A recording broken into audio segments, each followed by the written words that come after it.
அண்ணாமலை அவர்களின் செயல்பாடுகளை மக்கள் உன்னிப்பாக கவனிச்சிட்டு இருக்காங்க.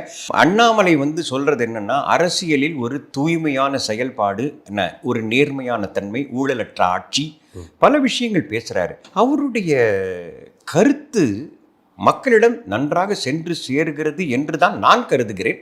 இப்போ அண்ணாமலை அவர்கள் சொன்ன நீங்க சொல்லியிருக்கீங்க, அதிகாரிகளை அதிகாரம் செய்யும் அளவுக்கு நமக்கு துணிச்சல் வேண்டும், தைரியம் வேண்டும் அப்படின்னு அண்ணாமலை சொல்றாருன்னு சொல்றீங்க. உங்களுக்கு பிடிச்ச குவாட் அப்படின்னு கூட சொல்லிக்கிறீங்க. ஓகே, அந்த துணிச்சல் இப்போ திரும்ப தலைவராக வந்தாருன்னா அவர் பண்ணுவார் நினைக்கிறீங்களா? யாரை சொல்றீங்க? அண்ணாமலை அவர்கள்.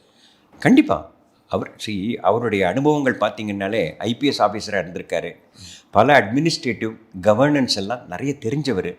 அதனால தான் அவர் என்ன சொல்கிறார் பாருங்க, பியூரோக்ராட்ஸ் என்ன ஒர்க் பண்ணுறாங்க அப்படிங்கிறத அந்தந்த துறை சார்ந்த வல்லுநர் போல நமக்கு பல விஷயங்கள் தெரிந்தால்தான் அவர்களை கேள்வி கேட்க முடியும். அதிகாரிகளை அதிகாரம் செய்யும் அளவுக்கு அமைச்சர்கள் இருக்க வேண்டும்.